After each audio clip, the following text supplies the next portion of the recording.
Oh, Pastor Joel, Pastor Jonathan, it is amazing to have you again. I just got to listen to the episode on mystery versus puzzle and the episode on Gnostics. Season 3, it's out. It's ready to be listened to. How do you guys feel about it? It's 3 seasons. This is 3 seasons under your belt. How are you guys feeling about the direction the podcast is going, how this season itself went, and really in comparison to your other seasons? I can't believe we've made it 3 seasons. Yeah. I feel great. The problem I have is I'm usually focused on whatever season is happening after the one that's being published. So how do I feel about season 3? It feels like so long ago to me. Oh, nice. But it was great. I mean, I think it's gotten better every season, the podcast. So I feel great about it. I really do. That's awesome. Yeah, I love the trajectory that we're on, and talking about things after salvation. Like this is the good stuff. We're in all of the good stuff now. Like I feel like from this point forward, because we have such a strong foundation that's been laid, it's like this is really exciting to be able to talk about the topics that we are talking about, because those pieces are in place. Now we can get more and more into kind of the issues that we see in the church. Yeah. Oh, yeah. The fun stuff. Yeah. Right. The benefits of Christianity. Yeah. Right. I feel like you guys are really getting into the nitty gritty of the applications of, when we learn these doctrines, when we learn about Christianity, after we get saved, what are the things that tend to get taught in a kind of a weird way or incorrectly that's going to result in damage for some of our more, senior churchgoers, people who have been around it for a while. It's really exciting. Veterans. Yeah. Yeah. So what are you hoping that people walk away with from season 3? Energy. Oh, really? Because I think that's so much of what I think is missed in Christianity is the energy, the happiness, the joy we receive from effectively walking this path God has set before us. And I mean, it would be, and if people walk away from season 3 with energy, I think that would probably mean they were impacted and experienced some healing through it. And that would be my dream, because it's like I think there is such a huge benefit to being a son, a child of God, and the church has largely missed this point. And I think so much of it is emphasized on the sacrifice, the selflessness, the buzzwords like that of like giving up yourself, which that is part of it. But the end result, and what I really think the heart of Jehovah, the heart of the Father wants, is for us to be happy, for us to be filled with joy, for us to be energized. And I think a lot of what we cover in season 3 gives the answers for a person to have that, and to have that on purpose. Yeah, I completely agree. I think for our listeners to be able to explain the benefits of following God, where versus avoiding a detriment versus I suck, where it's like I really like it, and I feel like when we make mistakes, when we do things that are wrong, I think that God would much rather have, instead of our focus be, wow, we are really sucky, horrible, terrible people, for us to go, wow, God is so amazing and merciful and cares about our response and is such a good, loving Father that helps us do that, that helps us get on the right track and then go beyond where things were broken. So that's what I'm excited about. That's what I hope. I hope that people understand the heart of God a lot more, and really what he's after for us, like what Pastor Joel was saying. He wants us to be happy. He does. He wants us to be joyful. And I know that, our experiences, well, people go, well, happiness is temporary. Right. It's true. But it doesn't mean he doesn't want that for us as well. Right. You know, like to be joyful, yes, but to be happy, yes, as well. So yeah. Well, it sounds like what you're talking about is less on the path of, oh man, my life is a mess and I suck so much, let's maybe stop that, and more on the path of, what does it look like to have actual fellowship with God, to have an actual experience with God long term? yeah, Isn't that the whole 100%. point, right? Yeah, Yeah. to A have long-term experience with yes, God. exactly. To actually enjoy each other, not like Yeah.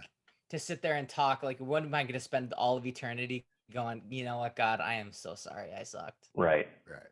It's like, Well, no, I don't think that's so. great. I think for a lot of people that's a really foreign experience. I think a lot of people they get into the church and just hit that salvation hurdle and stagnate. And I think we have a lot of Christian books out there, and I think they really fall more on that level of things. So just from a having more experience point, you two being pastors, what are some of the things that you're growing in your walk with God? What are some of the challenges that you're facing? What are some of the joys that you're experiencing that the average Christian may not have gotten to the point of yet? I have a thought right away. I'd love to hear it. Yeah, I was just having a conversation with someone today, where when your life gets good and God starts blessing you with things, or you see, you're out of a hole and you're no longer in the pits of despair with your life, and you are heartbroken and shattered when you finally get out of the hole. So my first comment is there's not a lot of people out of that place. There's a lot of anxious, depressed, worried, frustrated pastors out there. I don't see Pastor Joel and I as being those pastors. I think we're very free and full of life. So I would agree. thank you. So when we get out of a hole, what can happen is there's all of this now, all of a sudden, all of this good stuff around us that God will start to, like, I will start to experience God bringing these opportunities to me that he's wanted me to step into for a long time. One of those being playing music for me. So, I'm also not only with the podcast and with Music of Life Church, I'm also in a band that I just started, and we just kind of started playing shows. I'm just so nuts about this. I've heard about this. Yeah, I know, because I tell everyone about it. But anyway, we're fans. Yeah, we're thank fans. you. Yeah. Which is I've been to a show. It's pretty good. Yeah, that's all I can want from someone, is to be, the okayest band people know. But these opportunities are starting. I feel like God is starting to present those to us. I feel like these opportunities are coming towards us, and it's very easy to try to make those happen because I can see these opportunities of me living my purpose and how I could do this. It's like, there's an opportunity for, let's say, the woman of your dreams, or the job of your dreams, or the friendship with the person that you've wanted to kindle for so long, and it's right there. And what we want to do is we want to just go and grab that and make that happen. What's difficult now is to let that come to you and continue to focus on the things that helped you get the opportunities that God is now bringing towards me. So it's like, what were all of those foundational things that I focused on that opened up the opportunities that God is opening up to me? It's a lot of it was being a pastor. Yeah. I did not see how playing music and being a pastor are connected. And now I'm just like, oh my gosh, I can't not see that. I can't not see how those two concepts are connected in my life. So I need to continue to focus on, okay, these were the skills and the abilities and what God had me do, to continue to go back to that instead of reaching and grabbing the thing that I want. So that's my answer. So really the struggle is God's bringing these things towards you that you and God have kind of always vibed together on, but you always tried to take control in. And now the challenge is still letting him lead you and still maintaining that kind of that foundation, that purpose that you found in him in these areas that were always kind of a deeply held, I guess, plan for happiness. Is that exactly? Do I have that right? Yes. So let's say it this way. Like, this cell phone is my purpose, and Okay. I have not received it. Let's say this is me, and this cell phone is right here. Yeah. And I have not been given it yet. Like, Okay. or he's bringing it towards me, these opportunities. And instead of me reaching for them and making them happen, I want to be patient and let him bring those opportunities to me. Okay. So that I think that process of him bringing these things, like he's as he brings it to us, it gets closer. And when it gets closer, we have a tendency to want to take control. Yeah, that does sound hard. Yeah, I did steps 1 through 8 really well, and now I've lost my patience and I want to do steps 9 and 10 because I can see it. Right. So I grab it. Yeah, perfect. And that ruins the whole 8 steps you just did perfectly. Back That's to great. 1.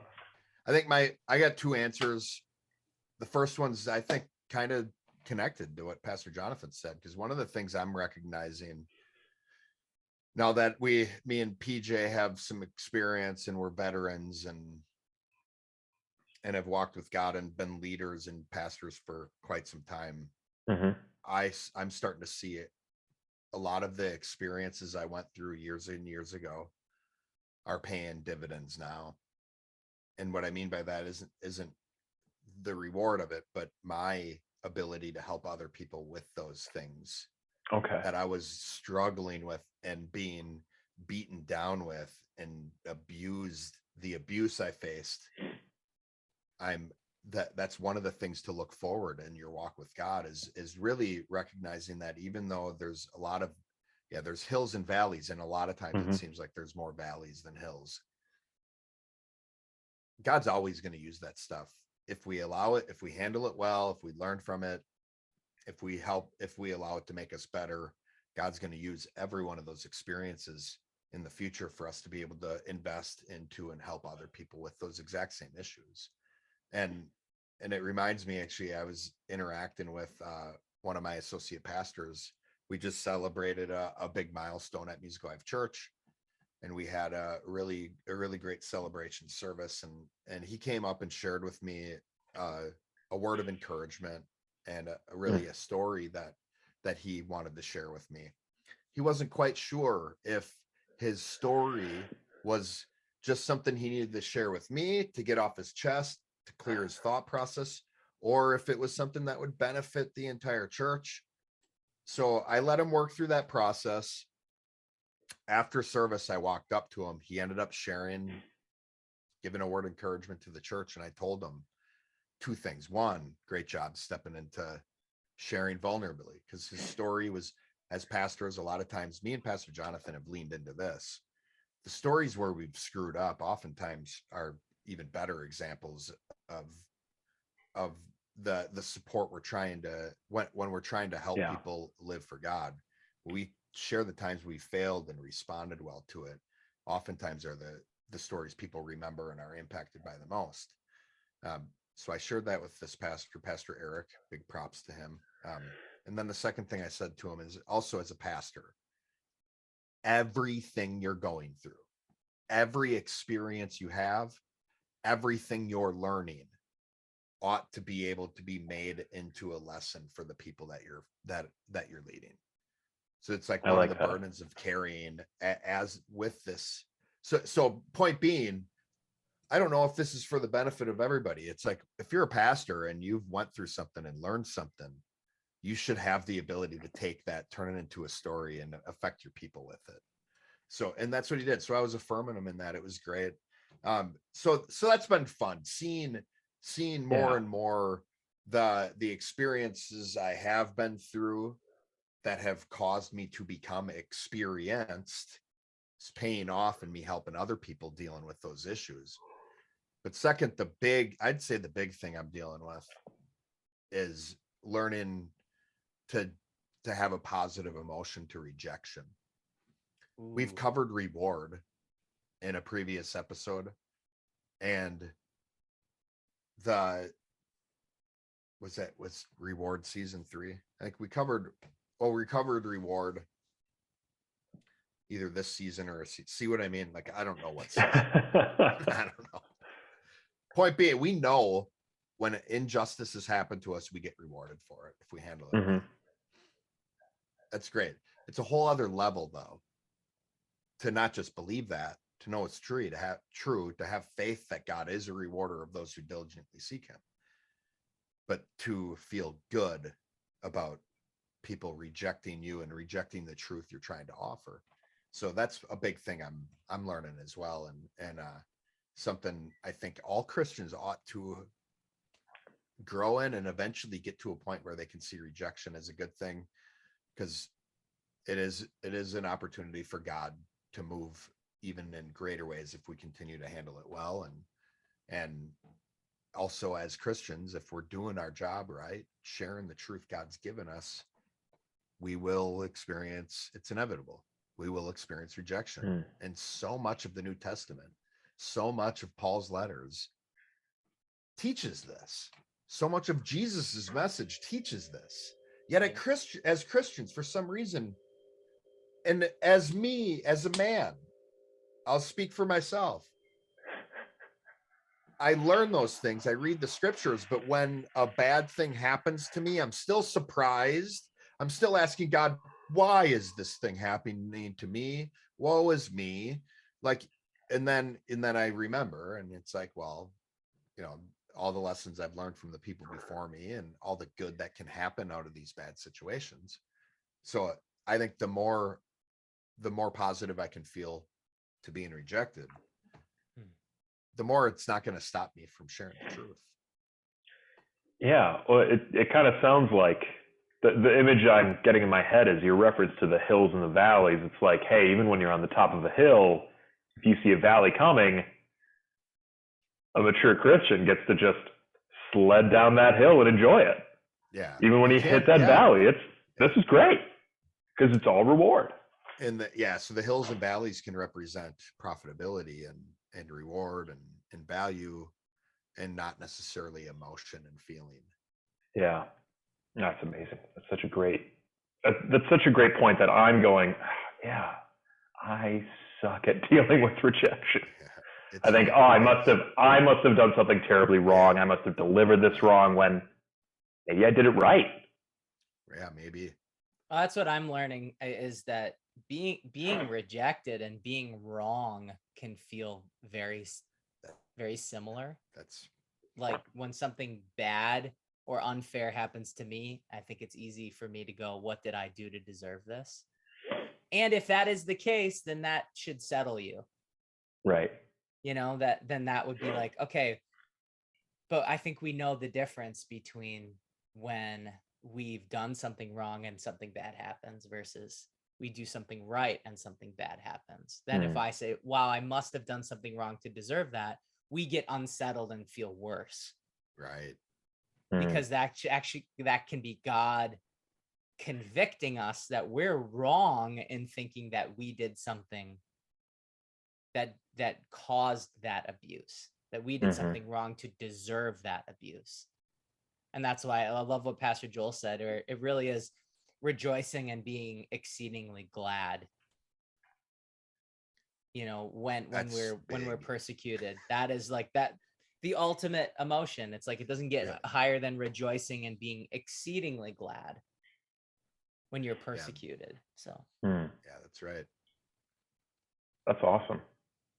Well, keeping with this theme of growing in spiritual maturity, I have definitely noticed, you mentioned this, that you guys aren't exactly like every other pastor. I've seen that. I've had a few opportunities to interact with pastors recently, and a lot of them seem to be struggling with questions of, man, have I been doing my entire ministry right? Man, I have nobody to talk to. I have all this pain that I'm taking on, and I've got nowhere to put it.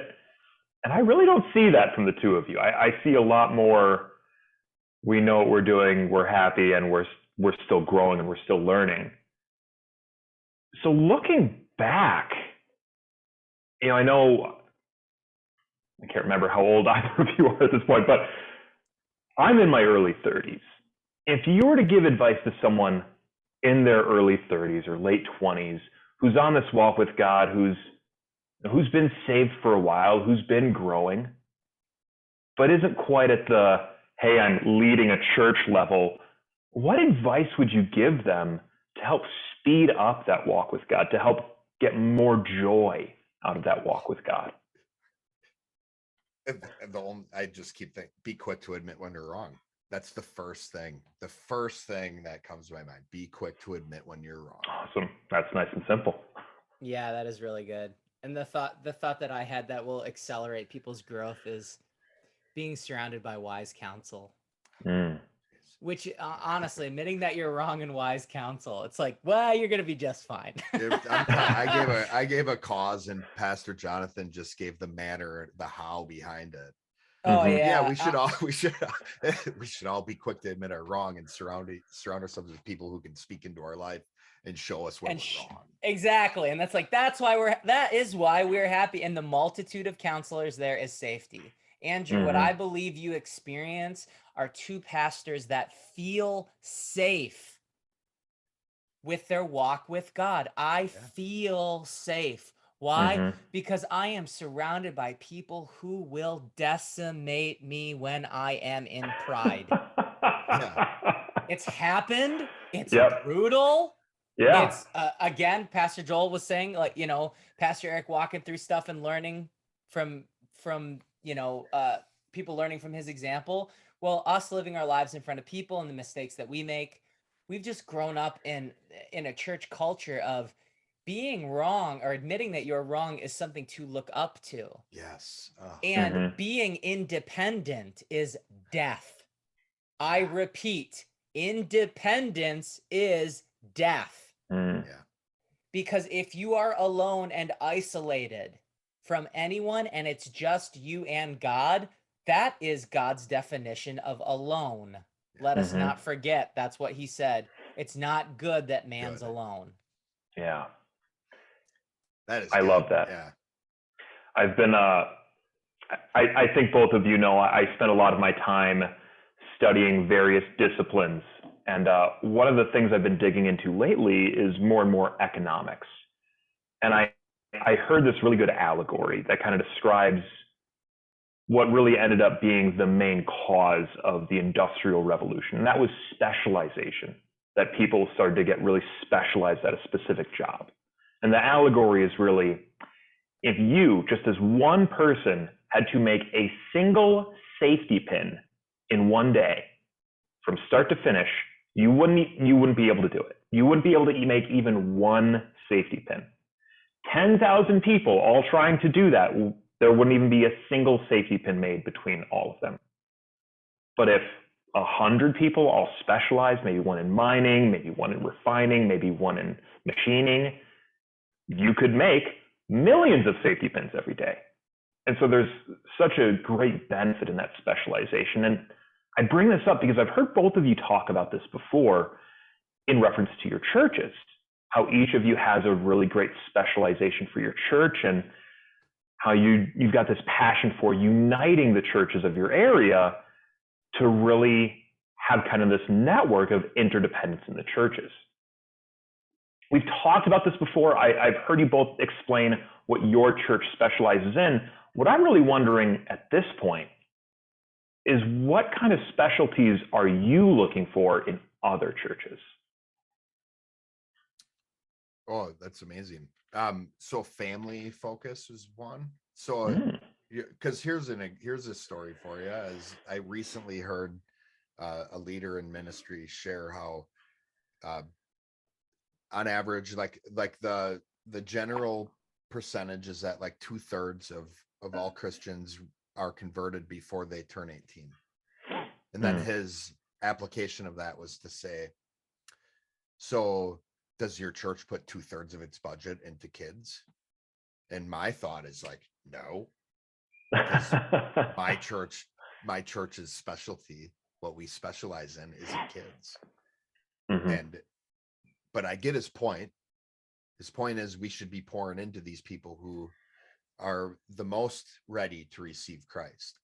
I agree. But not every, but it also can deny uniqueness if you're saying every church needs to do that now. Right.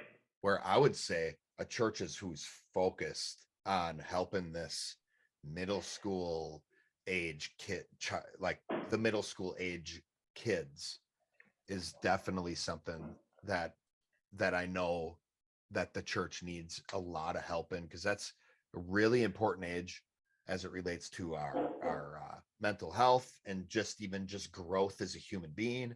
It's also a really important age, and as it relates to becoming an adult and decisions we're going to make that can, the decisions we're making at that age, oftentimes we don't know it, but are really largely impacting the rest of our lives. And it's where a lot of the mental health issues and even adults are stemming from those age groups, and how we handle the growth of, between like 10 and 14. So that would be great, and I'm definitely not built to help those people. I am built to help the people who are Musical Life Church Kimberly, who want to become leaders, who want to learn to be laborers. That's my people. Yeah. But I have a son who's 15. I know what it takes to raise a kid and to try to help them have a good thought process. And I know it is, and I know the church has struggled and is struggling so much to give these kids the right answers and to actually help them. Wouldn't it be great if these 18-year-olds were graduating high school, knowing who they are, knowing what college they want to go to, because they know the specialization they have as a unique person? Right. Oh my gosh. It's like I remember being in my early 20s thinking it is the stupidest thing in the world to put a decision that heavy on the shoulders of an 18-year-old. What am I going to do the rest of my life? What am I going to do the rest of my life at 18? Are you kidding me? Where now I'm at the perspective of, oh, you should know. Or at least you can know. You can know what your purpose is, what your uniqueness is. You can already be living a joy-filled life at that age. But if we're not helping kids at the earlier than when they're 18, start asking those questions of what am I going to do as an adult, we've started way too late. Yeah. So that would be an example. I'd love to have a church where we could, funnel our kids into, that has this great youth ministry, who's not just telling kids these platitude answers of God is love and just pray and have faith for their answers to their problems, but as a church who is pouring into kids that age and giving them the answers where those kids then can really be stepping up and being leaders already as teenagers. I love that. As an educator, you're talking directly to what I hope for. All I want to do is help these kids figure out who they are so they can actually enter into an adulthood with high self-esteem instead of entering into it at a deficit. Yep. So, man, maybe you and I should be talking more. Yeah, because and that's where it would be great if, churches and schools were able to work together more like that. It absolutely would be. Yeah.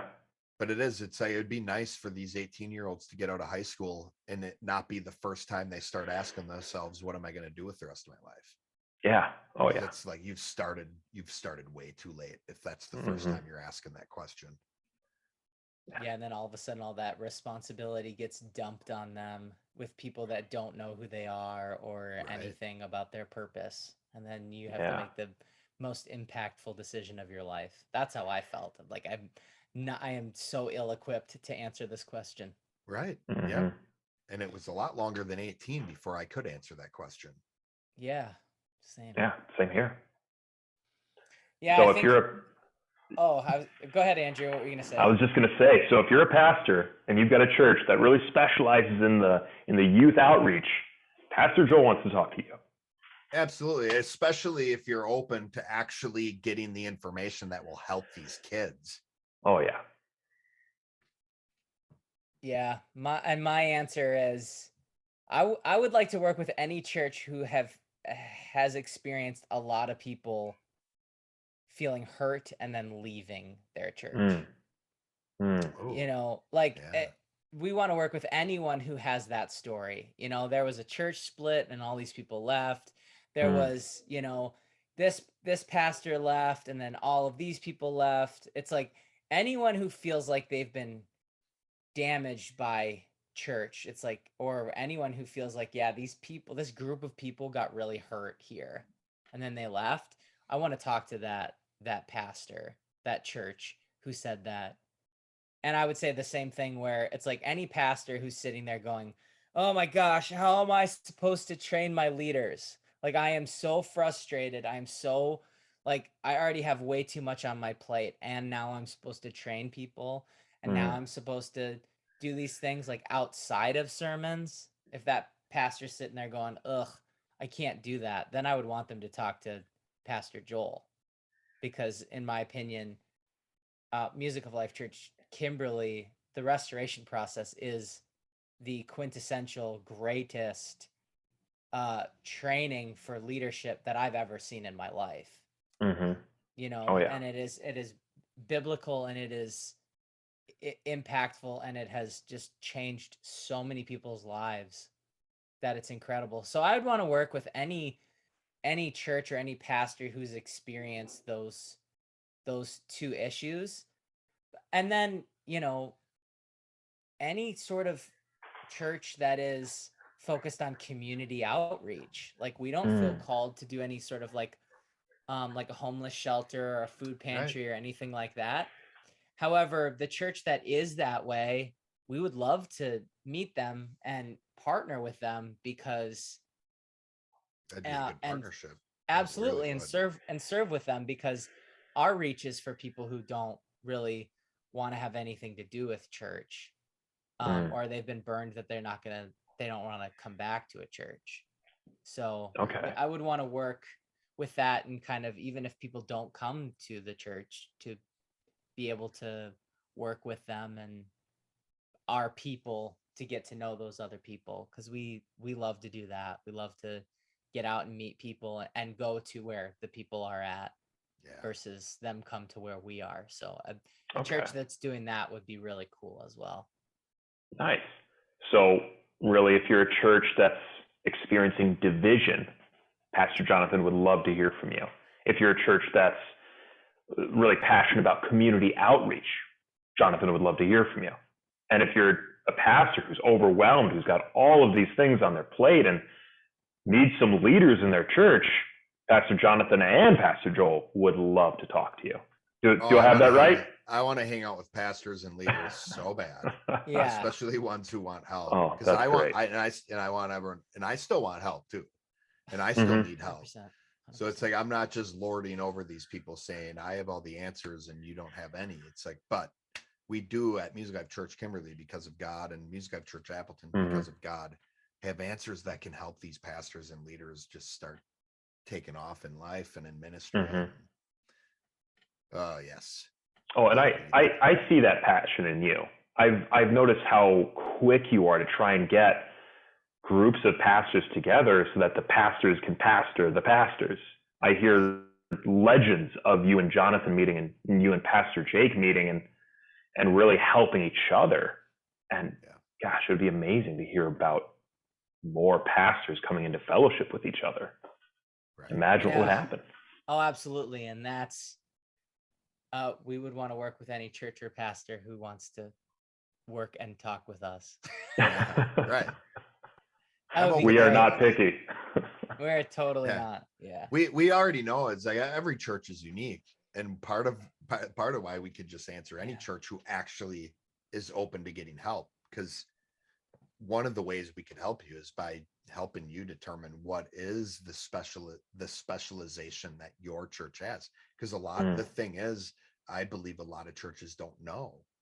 I think a lot of churches are like, with your Industrial Revolution example, would be the example of like, what's my specialty?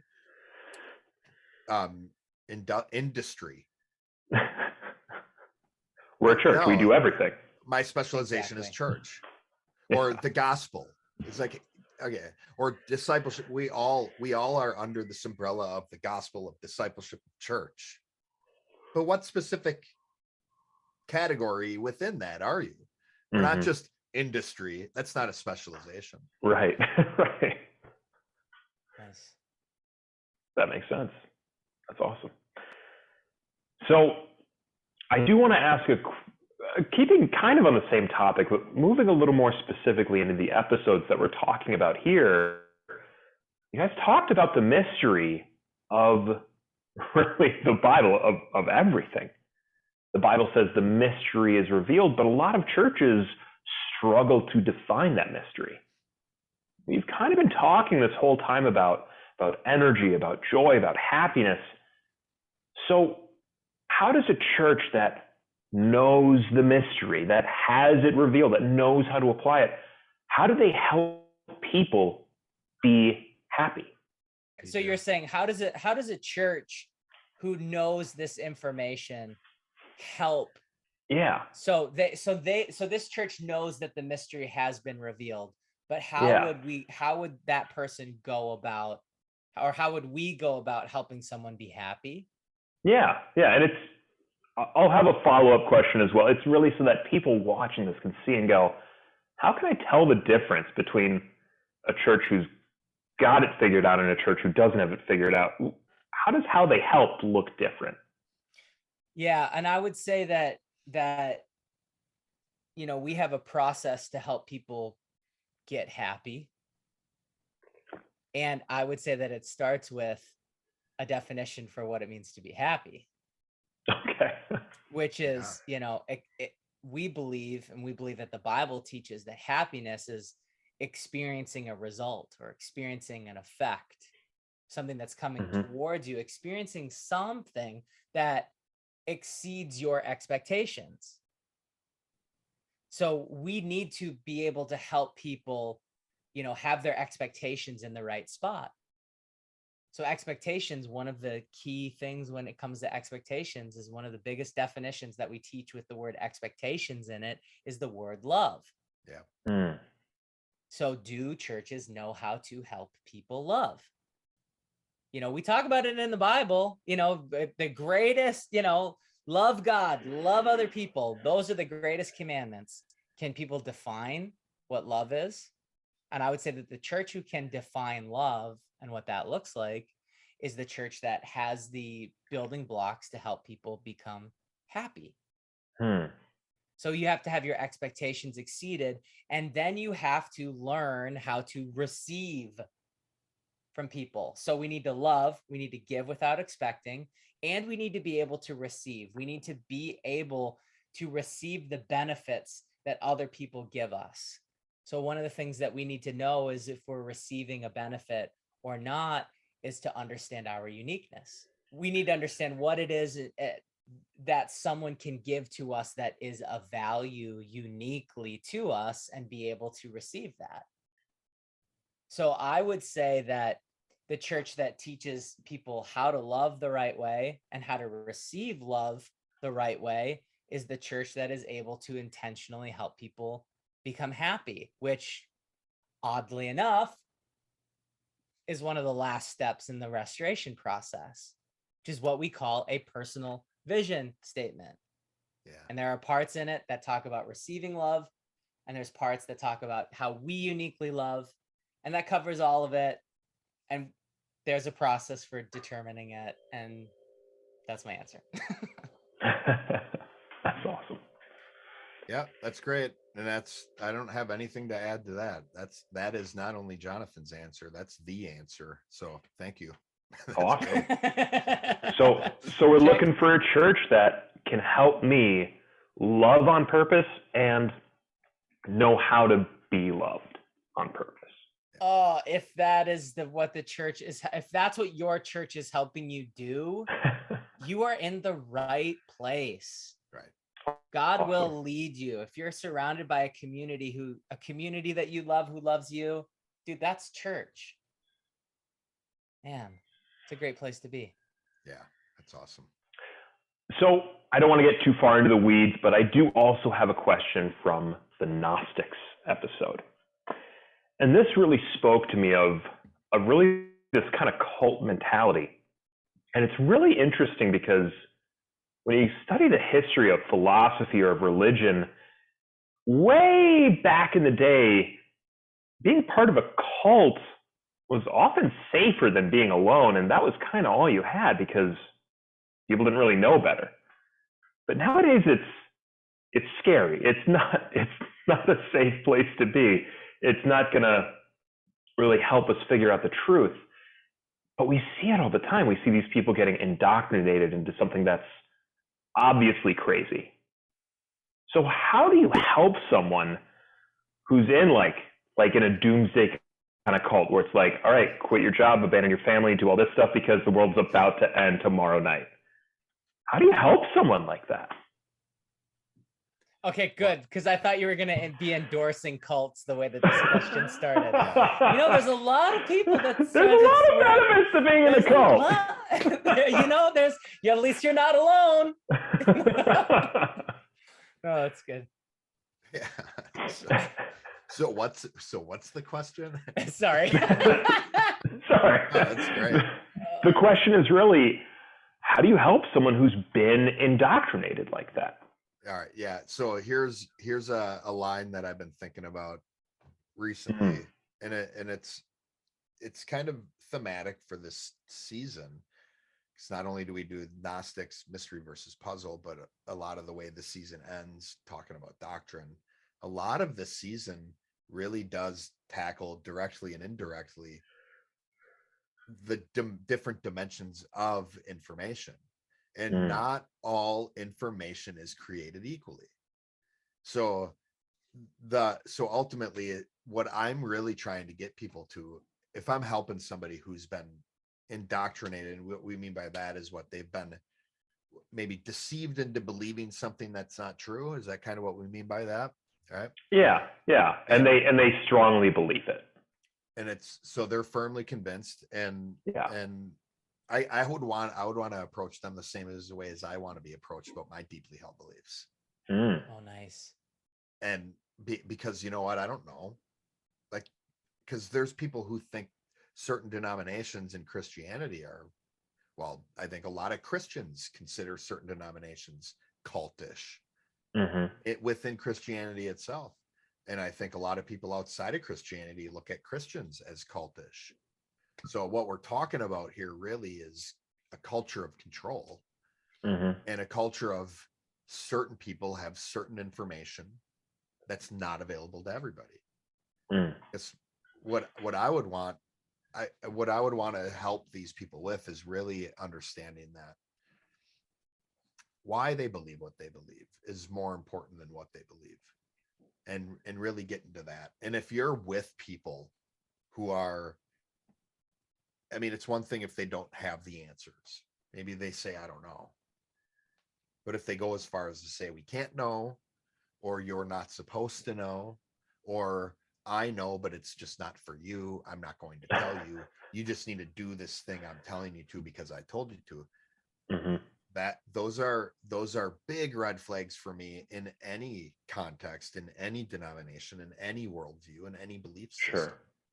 So what we try to do, and what we do in the restoration process, is we present people information based on what the Bible teaches, based on the doctrine within the Bible, and what we know and what we have seen from God to be true. And we give it to anybody freely as God has given it to us.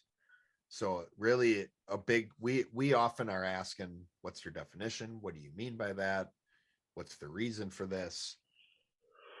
Why? Because we know the way we have grown and the way we help other people grow isn't by just telling them what to do and telling them what to believe, but it starts with, what do I believe now? I can't change and I can't grow unless I have a starting point. My starting point is I have a bunch of beliefs that are wrong. And I need to, basically, it's like I need to make that there's this ball of clay that needs to be molded, right? And a lot of us want to skip the step of having to be changed, and having the pain and the pressure of the potter's hands changing that clay. But really that's synonymous with, we all have words in our brain with definitions to those words. We all have deeply held beliefs. And it starts with really, what do I believe? Why do I believe it? And now I'm in the place where I can start making adjustments off of that to become more like Christ, and to become more the person he has created me to be, and to have a greater, a stronger faith. So I think for me, I'm the doctrine guy. So for me, of course, my answer is going to be, I want to be confronted in my beliefs. I want people to ask me why. I want people to ask me, even if it's uncomfortable, I want people to come at me and ask me the definitions of the words I'm using, which is why I do that. I do that for other people too, because I've seen mental health. Everything we do is through a thought process, and all the words in our brain work on definitions. So really, mental health starts with definitions. And if the people you're leading, again, I'll be merciful to people who just don't know the answers. But for me to be controlling people, to become a bully or a dictator or an intimidator without giving people the reason and the value behind what I'm telling them to do, that's it. I mean, that's Hitler. That's Satan. That is the villain of villains, or the trickster of tricksters, if you will. Nice. So the question is, how would I help someone who's in a cult? Is that really? Yeah. I mean, this is really hard. I love what Pastor Joel said. I mean, like, I feel like what it does is it goes back to, I mean, he said doing the same thing that we would want someone to do for us, which is I would want someone to come up to me and basically say, Jonathan, how can I show you that you're wrong? How, like, is there a way that is there a measure? Is there a proof? Is there a way? Is there a method in which I can show you that you're wrong, or that you would just be able to consider another perspective? And I think if someone else had a measure for that, then we could have a discussion. But if someone's in a cult and I walked up to them and I just said, how could I show you that you're wrong? Or can you consider that? Is it possible? Is it possible that the path that you're going down is wrong or bad? Is it possible? And they said no, then we can't have a conversation. And the only thing I can do from that point on is, what we do in what the flock called an unconscious confrontation, which is, well, then I hope that the rest of your life, you're not trying to change someone else's beliefs going forward, because you're unable to consider another perspective. Right. So that's kind of it. Like, if someone's open and if someone can be shown where they're wrong, there's hope. If someone can consider another perspective, there's hope. But if someone's in pride, then they're a Pharisee. And the only thing that Jesus does is respond to Pharisees. Is, walk up to a Pharisee and go, hey, this tradition that you have is wrong. He's just living his life. And they seem to come out of the woodwork towards him and test him and try him. And if that's the case, when someone would to do that, then I hope that I handle it like Jesus and ask some baller question. That God will give me some awesome question, like, he who is without sin cast the first stone, or, don't you know the law? Don't you know what the law says? Or, the priests profane the Sabbath every Sunday, like, don't you know that? Like, all of those amazing Jesus lines. I want a Jesus line. I want a Jesus line. I love those stories, man. Those are amazing. Those killer one-liners.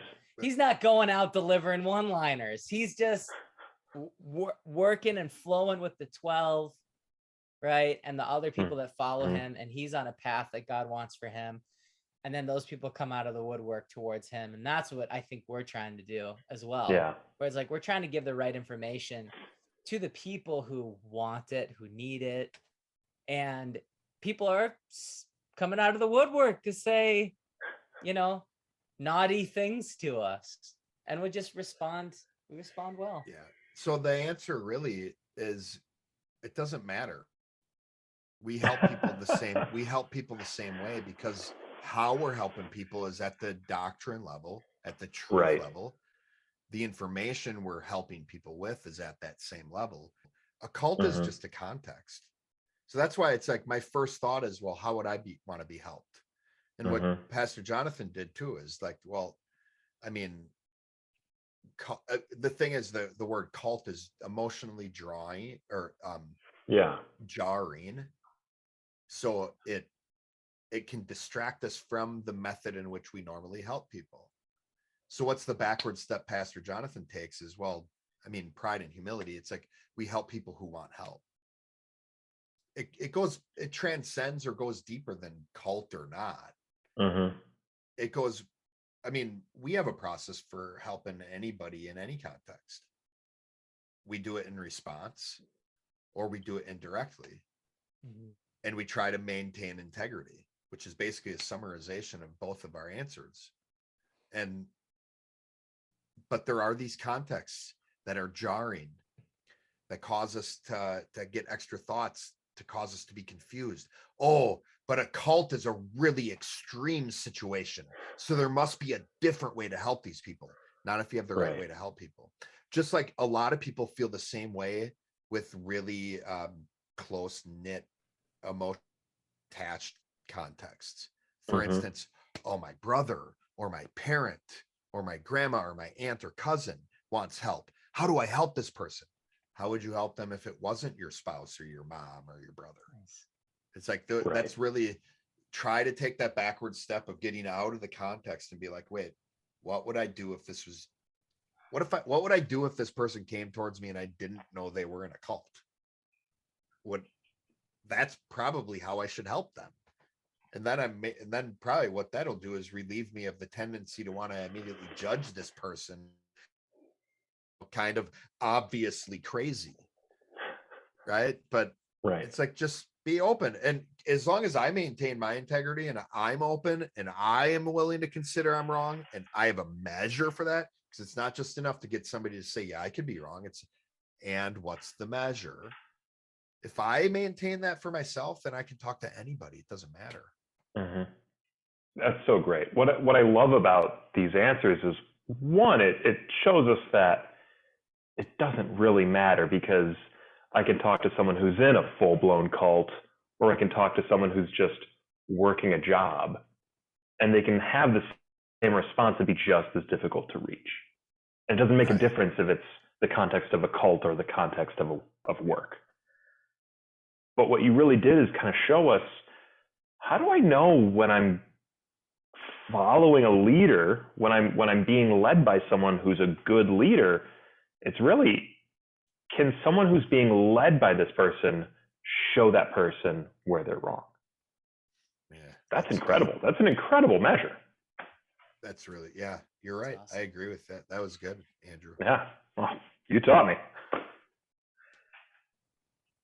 So I have one last question just to wrap things up, a little more lighthearted, a little less in the weeds and the depths here. Having done 3 seasons of a podcast now, what advice would you give to someone who's looking at starting a brand new podcast, something fresh? 2 things. Work with somebody that you like working with. Me and Pastor Jonathan had a working relationship before we started this podcast. And to know what you're like, what's the purpose? What are you going towards? Like, if you're just starting a podcast because it's cool to have a podcast, it's going to fizzle out. You're going to lose the energy. But we work really well together. We have support in the behind the scenes, but we also have a point we're going towards, which I think is really giving us it's instructing us in every step we need to take along the way, which is really helping this thing continue to have momentum and be energizing. And awesome.